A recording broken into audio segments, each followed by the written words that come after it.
everyone. Welcome to the Golden Ratio podcast. I am Jen, GR Mom, joined as always by GR Dad. Yeah, hi. How's it going, GR Dad? Yeah, fine. Excellent, excellent. The cocktail of the week this week is called The Last Flight. I like it. It is a cross between a last word and a paper plane. Both of them are equal parts cocktails, which means there's equal amounts of all the ingredients. This one is bourbon, Aperol, green chartreuse, and lemon juice. I'm always surprised that works. Equal parts? Yeah. Well, you got to pick the right things. You can't just do equal parts of any stuff. I mean, that used to be my strategy. I know. Gin and tonic was half gin and half tonic. And you're like, that's not very good. And half ice. It's a risky move. It's a risky move for a rookie like me. It reminds me of some elementary school joke I heard that was like, someone was like taking a test. And it was like, what nationality was Beethoven or some composer? Yeah. And the kid's answer was, he's half German, half Swiss, and half Italian. He was a very large man. That's pretty good. My cocktails are usually equal parts. 100% Malort. 100% That's right. rum. One ingredient. That's about all I can handle. And sometimes I screw that up. Hey. I am very impressed. Screw it up. You took guidance, and now, like, if I'm not around and you make yourself a gin and tonic, you do one shot of gin and then tonic. It's amazing. I use the little measuring thing. Jigger. That's what that's called. I don't eyeball it anymore. I use the jigger. Your eyeballing is poor. My eyes are too big for my stomach. You also kind of struggle, like, if you're putting away leftovers, to know, like, what's in the pan and what size Tupperware it fits in. It's always wrong. Either I have like one cherry tomato in a 4-gallon Tupperware, or it's the opposite, where it's like a teeny tiny cup and I'm trying to put like a gallon of spaghetti in there. I'll take stuff and I'll be like, okay, I'm going to put these leftovers away, and I'll take out a Tupperware, and you're like, there's no way those leftovers are going to fit in the Tupperware. Totally. And I'm like, these leftovers will perfectly fit in this Tupperware. There's like almost no air. It's just perfect, and I'm always in awe. To be honest, it's true. I can't do that. I always need 1.5 Tupperwares or a smaller one. It's time for Administrative Corner. Oh, I love Administrative Corner. Wow, what a surprise. I know. This week, our Administrative Corner item is that you kind of found a square grouper, in that there was a box of merchandise washed up on our beach. Yeah, but the merchandise was fish. But it's not like you caught a fish. It was a box. It was a box of fish. It was like 4 or 5 pounds of sardines. They were like bait fish. So it was in a cardboard box, and there was a plastic bag inside with some bloody sardines that were not frozen or anything. It was nasty, nasty, nasty. The lamest square grouper one could find. I think it's a bait fish, box, right? Yeah. That you go to a bait shop and you get like some sardines, and they'll give you. You can get that at Publix. They're bigger than I thought. I thought sardines were small. These were big ones, yeah. like fist arm size. Yeah, they were big. Sardines are not the size of one's arm. Well, not my arm. Thank you. They went right in the trash, so I really didn't eyeball the sizes too much. Best. I was trying to avoid the liquid spilling too much because the dogs would be. Gross. I think that's probably why they've been weirdly drawn to that corner recently. Because they're like, these rocks taste like fish. There's like weird fish smell here, but real strong. Yeah. That's it for Administrative Corner. That's it? Yeah, I got nothing. We don't have any paperwork? No. Oh, come on. We got to have something paperwork. No, we got nothing. Oh, okay. Okay. All right. It's time for dog updates. I got 2. One is Guac's surgery site continues to heal. Right. He has not messed up his staples since last week. He's been in a mock turtleneck for now 10 days. Yeah. We're recording on Tuesday. Stapes come out Friday. Maybe it's a real turtleneck. No, I think a real turtleneck has to fold over. We could fold that over, but then his thing would be exposed. That seems wrong. Neck would be exposed. Yep. He's been a troop. I have suffered greatly. Yes, you have. Not being able to swim with, have him swim, and not being able to throw the ball with him to have him chase it. He seems okay with it as long as I give him a lot of French fries. We seem to have a deal. Well, that's pretty good. But he seems quite not grumpy about it. He's his usual Wacko man self. Yep. Yeah, he's a stable man. Yeah, he is. Feta needs to go on a diet. That dog is chubby. How many ribs does she have? Well, either one or none. One really big one. You can't feel them. She's a small dog, but you can't feel her ribs. She's got some chubs going on. So it's just, it's just the fur, really. It's like a lot of fur. No, she's chubby. And to add to Ingo's suffering, like she doesn't get that much food. The problem is that she gets a lot of snacks. She gets as much snacks as the dogs that weigh like almost double her. Because she's so cute and active. So Ingo has to stop giving her snacks. This has been a day today of it, and I don't like it. No. He was walking in this morning with a roastie, and I was like, Ingo, we can't give her a whole roastie. Oh, I know. It's sad. Yeah. She love her roastie. She can have just like a baby carrot-sized amount of roastie.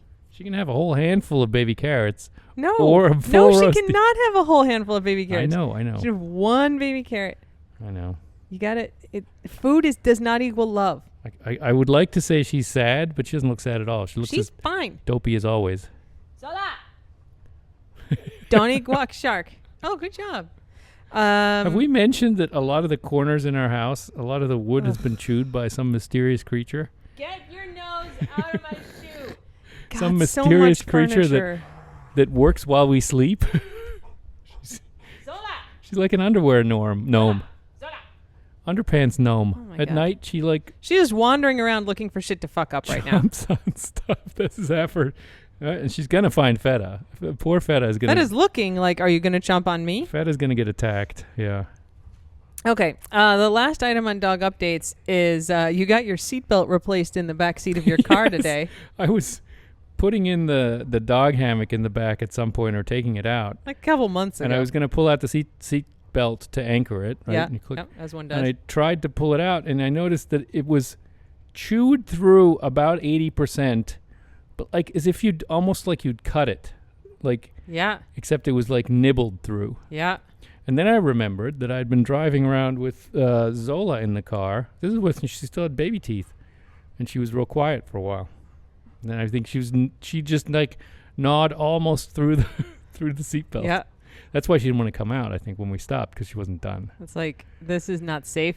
It was not. It's about to rip, yeah. Yeah. So now there's a fresh new seatbelt in the Jeep. And I got to watch Zola a little bit more carefully. Oh When you're God. quiet, you're dangerous. Yep. Sneaky little girl. Yep. She's, little girl. She's bigger than Feta now. Weight-wise. I think almost objectively, right? I took a picture of them like sitting next to each other in the doorway yesterday. Yeah. And Feta's a little bit taller than Zola still. Yeah. But Zola may weigh more than Feta. Yeah. And Zola still has like big feet and solid legs. Yep. Feta's are just little dainty little feet. Yeah. She gets sure teeny does. tiny feet. That's it for dog updates. Remy and Brody are doing fine. Yeah, they're allowed to swim. Zola! Stop it. I must protect a guac shark. This is a very realistic glimpse into our general distraction level around the house. It's like podcast verite. Yeah, like, Yeah. you're just like, you look down and you look up and you've got to tend to something. Someone's doing something bad. Yep. Podcast verite. I got nothing for ramblings. Do you have anything before we move on to Taste of the Keys? Oh, I think mine would run into that. Have we? I'm pausing only because I think there's a mosquito. A mosquito or a fly or a bug in front of you. Sorry. Could have been floof. Was it a mosquito? No, I think it was a mosquito. It's Oh called now. no. I know. Anyway. Oh yeah, ramblings update. We're still expecting a mosquito prevention device on our porch that hasn't been delivered for 2 months. Yeah. This is more a supplier issue than a keys issue. It's all connected in my mind. Well, that's probably true. We were really spoiled downstairs where they came and did the work like in a month Yeah. and didn't stop till it was done. And this mosquito thing is more Keynesian. Yep. Keynesian. What else was I going to ramble about? Hmm. Oh, we've gotten a few late coming, I think, graduation announcement from people. Congratulations to all graduates. I wanted to say it again. I'm very proud of all y'all. It is hard. It's been hard in the last 4 years, and you guys are knocking it out of the park. I'm as though you were all my kids. The dad we all need. In a good way. In a good way. Yeah. Only in a good way. Yeah. I'm very proud of y'all. That's very nice. Mm-hmm. Needs to be said. Should go without saying, but I've noticed good to say. That it doesn't. Yeah. Good job. All right, it's time for Taste of the Keys from two-time Pulitzer Prize-winning journalist Gwen Filosa. Once again, drugs. Exclamation mark. People on a private vessel on Saturday found a package of 21 individually wrapped kilograms of suspected cocaine. Suspected. Now, we had a bunch of individually wrapped kilograms of suspected cocaine. Last week, they had the Nike logo. This week, they've got like an eagle, like an America fuck yeah kind of swoopy. I think they think it'll stop it from being searched. Like if the Border Patrol comes and sees a bunch of American Eagle packages, they'll be like, "Oh, go America," and just let it go. Yep. I don't know why the heck they put decorations on these little. It's like branding. Is it? That's like their gang or whatever? Yeah, or that kind. The Nike Coke? I mean, you don't, if you're like an international cartel, you don't have to respect trademarks and copyrights. Schneike? Is it Schneike? No, I think they can just call it whatever they want. They don't have to change the name. It's called the swoosh. Yeah. So the cocaine was turned over to the Border Patrol. It was probably taken to jail. I'd probably turn the cocaine over. If I found cocaine, I'd probably turn it over or leave it the frick alone. But if I found something else, maybe I wouldn't have. Money. But we know it. I will never have found money. We also know what you would do. You will hear it here, never. If you found a box of fish, we know what you would do with that. You'd throw it in the trash. Well, yeah. I should have called the authorities and been like, there's some fish that washed up here. Somebody probably It says sardines, 5 pounds. It's time for German Word of the Week. What, already? Yeah, it's going to be a quick podcast this week. Get out. Not much going on in the Golden Ratio household. We don't have anything more about the Keys? Nothing. It's a slow time. Rum. We've been out a couple times. Not a lot of people around. I know. It's emptier. Yeah. Oh, okay. Well, German Word of the Week, Ingo. I've been watching the Euro 24, which is being hosted by Germany this year. Tell the Americans what that is. It's the European soccer championship. It's like the European World Cup, right? So it's only the European nations, not America, not Ghana, not Australia. Okay. So only Europe. But I think Albania was playing Hungary the other day, so it's quite European. Yeah. Euro 2024 is being held in Germany this year. And it reminded me of the word Sommermärchen, which is the word that is now used to describe the 2006 World Cup, Soccer World Cup, that was also held in Germany. Yeah. And Sommermärchen there's a movie about it, I think, too. But Germany came in third in that World Germany Cup. did come in third, but it was the first time Germany had ever, Germans had been real patriotic and had German flags on their cars and German flags painted on their face and Schland. They were just really into it in a very non-nationalistic way. Not Nazi way. Which has always been the problem over there, not Nazi way. And it was considered a wonderful summer, despite the fact that they only came in third. But because everyone was so into it, they had a lot of outdoor viewings, and it was just a very peaceful, unifying event rather than some kind of weird, nasty, bitter, brutish, frustrated event like other World Cups have been. But anyway. You should not feel bad about coming in third, because Germans are not that great at soccer, so coming in third is good. Oh, she's baiting me. This is like an early Golden Ratio thing. Ingo and I were having this is probably before we even had the podcast. We were having this was during, we have talked about this on the podcast. It was a long time ago. I said, who do you think of as a great soccer nation? And you're like, Argentina. Brazil, maybe Argentina. Yeah. And I was like, Germany is a great soccer nation. And I'm like, you're like, everyone would think of Germany. I was like, that is not true. It is true.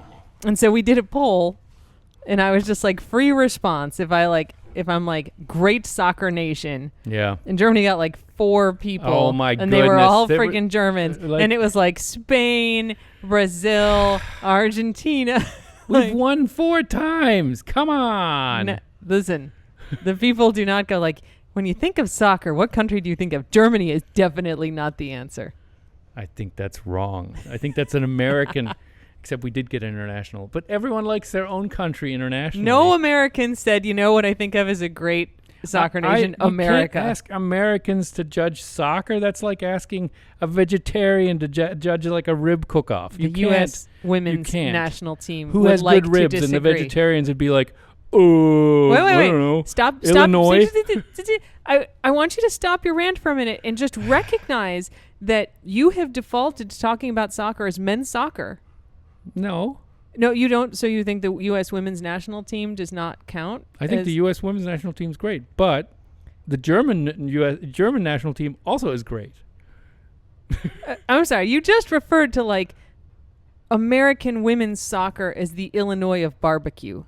No, the judging. You can't have Americans judging international soccer. Why? Because we're quite good on the women's side. On the women's side, yes. So you but it's just a very defaulted to the men's side? Oh my God, it's a recent thing. Germans have been in the World Cup since 56 at least. Maybe Did they even allow women to play soccer in 56? I don't know where you're going with this. What I'm saying is I don't know where you're going with this. The women in America the women's national team is very good at soccer. The best national team since 98 or whatever, since they started playing. Yes. So if you're saying Americans are not entitled to have a position about international soccer, you seem to be dismissing the fact that Americans have one of the great soccer teams in the world. That's a good point. It seems like you're defaulting to just consider men's soccer as soccer, which I am objecting to. I think I don't know, maybe. I mean, I am thinking of the German men's team in 56, 68, 74. Literally 90. No one who listens to our podcast was alive in those years. It doesn't matter. I wasn't alive in those years either in 56. It doesn't matter then. Oh, the German team was really good 80 years ago. I'm telling you, it's part of the national identity. Your national identity, not international soccer identity. Like, oh, fuck, 80 years ago, Germany was really good at soccer. No, Germany has always been really good at soccer. Always been really good at soccer. They always make the knockout round. Except maybe last time. Right, they did a really bad World Cup. Okay. You found a spot. You found a weakness and you're needling me and it's working and I'm helpless. Yet frustrated but helpless. Hi, Feta. Thank you for bringing me this pair of Sakis. The word Sommermärchen, I think, was coined Which for is summer what? Well, Märchen is the word that we use for fairy tales. Oh. It comes from Mär, which is like a story or like saga or just like long tale, and Chen is the diminutive, right? So it's Märchen. But Märchen, fairy tales in Germany are grim and sad. Yeah. And brutal and bloody. Quite. They're the original Grimm's fairy tales, not as modified. And they're grim. Like my mom used to tell me, right? Like in Snow White, in Snow White, they probably die and stuff. Cinderella, they cut their feet off. Cinderella, the stepsisters, one of them cuts her heel off to fit in the glass slipper, and one of them cuts her toes off. Yeah. And the prince figures it out because there's blood sloshing around in the slipper. My mom told me the story. I was like, that's disgusting. There's blood sloshing around in there. She's like, yep, that's just the way it is. Yep. That's right. No wonder you have problems. Life is bad, and it's terrible. Anyway, so Märchen is, while fairy tale in English has a positive connotation, in Germany, Märchen can be pretty grim. But this idea of Sommermärchen really is a very optimistic, happy, carefree, has a very nice association. Well, I hope your German men's team does well in the Euro 24. They've had one game. Did they win? That I liked. Yeah, but they beat the Scots, so it's a mix. But everybody likes the Scottish team. Some of Ingo's deeply ingrained European biases come out during international soccer. You have things to say about whole countries, which I would like you to not repeat on the podcast when you're talking about soccer. Just some countries. Yep. I generally like most countries in Europe. Uh-huh. You do have choice things to say about some of them when it comes to Come on, soccer. nobody likes the team that I don't like. Everybody hates them. They've ruined international soccer. Go ahead. Italy. They used to play like everybody back. They're like, we'll play for a tie. It's strategically smart. It was terrible to watch. Oh, the things Ingo has to say about the Italians when soccer's on. It's not. I don't demean them as a folk, but their soccer strategy was frustrating to play against. And they're really good now. They score. They play an open soccer. They play an open game. There's no disrespect. They won it in 2006. I think that was Italian. Yes, we looked that up. They beat Germany decisively to get there. So that's a historical leftover in my brain. Italy is really good at modern soccer. Okay. That's the end of Soccer Corner. Now it's time for Ingo Corner, where you can continue talking about boring stuff, but I won't tell you that it's boring. Oh, you won't tell me it's boring. I really blew it on wasting my boring content on you. I don't have anything special. I hope everyone's getting into a good summer, and I realize that it is amazing how much of my life pattern is still defined by the rhythm of having a summer. I mean, you're an academic, here, so yeah. it is actually true, but I still think summer should be a little bit slower, and you should be able to kick back a little bit and smell the roses and take some time off. Even if you don't take time off, maybe not work quite as hard. Nah. Of course, that's not realistic. Once you're in the office under the artificial light, it doesn't matter. Good thing neither of us have to do that. In fact, the World Bank has its end of year is the end of June, which just seems particularly cruel, but there you go. But after that, everyone goes, we don't have to do any work in July. We don't have to do any work again till next June. But that June is hectic. That's a hectic June. Nah. Anyway, yes, appreciate all the sendings to the post office box. Still, again. Ingo loves the snail mail. Love the snail mail. And, yeah, thanks, guys. You're all appreciated. That's it. By Ingo. That's all I got. Also by me. Yes. Yeah. By us. And the dogs. Yep. They know. Yep, they sure do. They know. Yep. I tell them. All right, everyone. Well, thanks for listening. And until next time, Slava Ukraini. And don't bite anyone unless they ask you to. That's right. Bye. Bye.